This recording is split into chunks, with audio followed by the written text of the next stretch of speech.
பிரியமானவர்களே, இயேசு கிறிஸ்துவின் நாமத்தினாலே இந்த நாளிலும் கூட உங்களை நான் வாழ்த்தி ஆசீர்வதிக்கிறேன். இந்த நாளிலும் அநேக மழை பெய்து கொண்டிருக்கிறது. இந்த நாளில பார்த்தீங்கன்னா குற்றாலம் அந்த பகுதிகளில் எல்லாம் நான் இன்றைக்கு காலையில் பார்த்த ஒரு வீடியோல தண்ணீர் கழித்தளவுக்கு வந்து விட்டது. ஒரு தாயார், ஐயோ எங்களை காப்பாத்துங்க காப்பாத்துங்க, அமிழ்ந்து போறோம் என்று சொல்லி இந்த வார்த்தையை கேட்டவுடன் எனக்கு வேத வசனத்திலிருந்து வசனம் ஆவியானவர் ஞாபகப்படுத்துகிறார். நாம் மத்தேயு 14ஆம் அதிகாரத்தில் பார்த்தோம் என்று சொன்னால், இயேசு கிறிஸ்து இரவெல்லாம் ஜெபித்து விட்டு 4ஆம் ஜாமத்தில் கடல் மேல் நடந்து வருவார். நடந்து வருகிறதை பேதுரு பார்த்து விட்டு என்ன செய்வான்? பயந்து அலறுவான். ஐயோ இது பேய் பிசாசு என்று சொல்லி. அப்பொழுது இயேசு கிறிஸ்து சொல்வார், பயப்படாதே, நான் உன்னோடு கூட, நான் தான், திடன்கொள், பயப்படாதே என்று சொல்லி இயேசு சொல்லுவார். அப்போ பேதுருக்கு அப்பவும் சந்தேகம் வந்துடும், இது இயேசு தானா இல்லைன்னா பிசாசா என்று சொல்லி. உடனே அவர் தேவனாய் கர்த்தர் இயேசு கிறிஸ்து சொல்லுகிறார், இல்ல பயப்படாத, நான் தான் என்று சொல்லிட்டு பேதுருவே. அப்போ உடனே பேதுரு சொன்னான், நீங்க தான் இயேசப்பா அப்படின்னா நானும் ஜலத்தின் மீது நடந்து வரணும், எனக்கும் நடந்து வர உதவி செய்யுன்னு சொன்ன உடனே அவர் என்ன சொல்றார்? வா என்று சொல்லுகிறார். வா என்று சொல்லி ஒரே வார்த்தை தான். அவன் அப்பொழுது பேதுரு படவை விட்டு இறங்கி இயேசுவினிடத்தில் போக ஜலத்தின் மேல் நடந்தான். முதல்ல இயேசு வானாரு, இவன் நடக்கிறாங்க. நடந்தான். நடக்க தொடங்கின உடனே அவனுக்குள்ள சின்ன சந்தேகம் வரும் பொழுதே பலத்த காற்று அங்க வீசுகிறது. அந்த பலத்த காற்று வீசின உடனே அவன் என்ன செய்கிறான்? அமிழ்ந்து போய்விடுமோன்னு பயந்துட்டான். காற்றை பார்த்து பயப்படுறான். இன்னைக்கு நீங்களும் இதே போலதான் இயேசு கிறிஸ்து நம்மோடு கூட இருக்கிறார். நம்ம படவில் இருக்க, நம்ம வீட்டுல இருக்கிறாரு.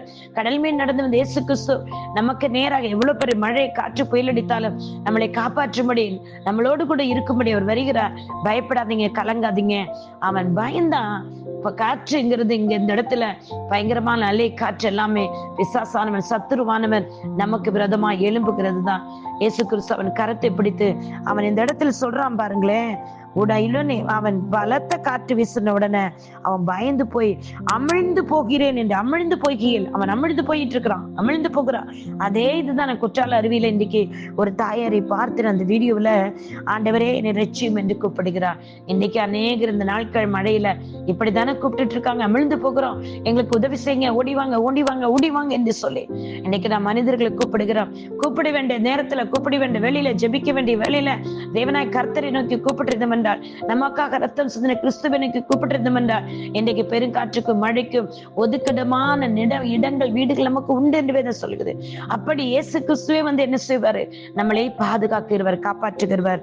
அப்படி அவள் 31ஆவது வசனம் பாருங்களேன். உடனே இயேசு கையை நீட்டி அவனை பிடித்து, அற்ப விசுவாசி ஏன் சந்தேகப்பட்டாய் என்றார். பாருங்க, தெளிவா அற்ப விசுவாசி என்று சொன்னார். விசுவாசம் இல்லாமையினால்தான் காற்று கடலும் பிசாசானும் கொந்தளித்து இயேசு கிறிஸ்து நடந்து போக விடாமல் தடை செய்தார். இயேசு கிறிஸ்து அற்ப விசுவாசி ஏன் பயப்பட்டா என்று சொல்லி அவனை கரத்தை பிடித்து தூக்கி விட்டுட்டாருங்க. எனக்கு அருமையானவர்களே, இன்றைக்கும் இப்ப பெய்கிற மழையை பார்த்தோ, காற்றை புயலை பார்த்து பயப்படாதீங்க. இயேசு கிறிஸ்து நம்மோடு கூட இருக்கிறார். விசுவாசிங்க, அற்ப விசுவாசிகளா இருந்து விடாதீர்கள். விசுவாசித்தீர்கள் என்றால் நம்ம நிச்சயமாக இயேசு கிறிஸ்து சகல தீங்குக்கும் தீமைக்கும் நம்மளை விலக்கி காத்துக் கொள்வார். இன்னைக்கும் அநேக இடங்களில் மழை பெய்து கொண்டிருக்குது. அருவிகள் எல்லாம் கொட்டிக்கிட்டு இருக்கு. வாகனங்களை போக முடியல. ரோடுகள் எல்லாம் அடித்து வைக்கப்பட்டிருக்கிறது. நீங்களும் நானும் ஜெபிக்க வேண்டிய சூழ்நிலை இருக்கிறோம். இயேசு கிறிஸ்து இரவெல்லாம் ஜெபித்து 4ஆம் ஜெபத்தில் வருகிறாரே. முதல் ஜாமம், 2ஆம் ஜாமம், 3ஆம் ஜாமம் ஜெபித்திருக்கிறார். அப்ப நாம விழித்திருந்து ஜெபிப்போம். ஜனங்கள் காப்பாற்றப்படட்டும். அமிழ்ந்து போகிற ஜனங்களை நம்ம ஜெபிக்கும் போது அங்கே இயேசு கிறிஸ்து வந்து அவர்களை கரங்களை பிடித்து அந்த குடும்பங்களை பாதுகாப்பார். கர்த்தருடைய பிள்ளைகளே, என்னோடு கூட சேர்ந்து ஜெபிப்பீர்கள். இயேசுவின் நாமத்தில் பிதாவே, இந்த வேளையில பெருங்காற்று மழையும் அடித்துக் கொண்டிருக்கு தகப்பனே.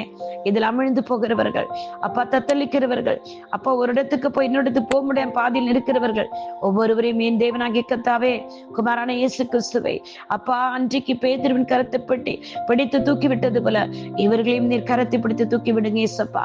பரிசுத்த ஆவியானவரே, ஜனங்களுக்கு உதவி செய்ய ஆலோசனை கொடுங்க அப்பா. விடக்கரம் அத்தனை பேருக்கு உதவி செய்வதாக அப்பா. காற்றையும் கடலையும் அமர்த்தினே இயேசுவே, இன்னைக்கு நீர் சொல்லாங்க கட்டளையிட்டு நிற்கும் தகப்பனே. அப்பா, நீர் எல்லா ஜனங்களையும் மன்னித்து, எங்கள் பாவங்களை எல்லாம் மன்னித்து, காற்றையும் கடலையும் அமர்த்துங்க இயேசுப்பா. நீர் சொன்னால் இப்பொழுது மழை எல்லா இடங்களும் நின்று விடும் தகப்பனே. தேவரே, நீர் சொல்லும்படி அப்பா. அப்பா, பூமியில் இயேசுவின் நாமத்தினால நாங்கள் எல்லாம் ஒருமனப்படுத்துமே நோக்கி பார்க்கிறோம் அப்பா. நீர் எங்கள் ஜெபங்களை, விண்ணப்பங்களை கேட்டதுக்காக ஸ்தோத்திரம். ஜனங்கள் எல்லாம் பாதுகாக்கப்படட்டும் இயேசுப்பா. அரசாங்கத்திற்கு ஆலோசனை கொடுங்க, ஞானத்தை கொடுங்க இயேசுப்பா. எல்லா தேவைகளும் சந்திக்கப்படட்டும். இந்திய தேசமே இயேசுவுக்கே சொந்தம். இந்திய தேசம் தேசம் முழுவதும் தேவரீருடைய பாதுகாப்பு வளைத்து போடுவீராக. இயேசு கிறிஸ்து ரத்தத்துக்குள்ள ஒவ்வொருவரையும் ஒப்புக் கொடுக்கிறப்பா. எந்த உயிர் சேதம் ஏற்படாதபடி அத்தனை பேரை கர்த்தர் பாதுகாத்துக் கொள்வீராக. இயேசு கிறிஸ்து நாமத்தில் பிதாவே, ஆமேன், ஆமேன், ஆமேன். God bless you all. உங்களுடைய சகோதரி இவாஞ்சலிஸ்ட் ஷீலா ரொசாரியோ. ஆமேன்.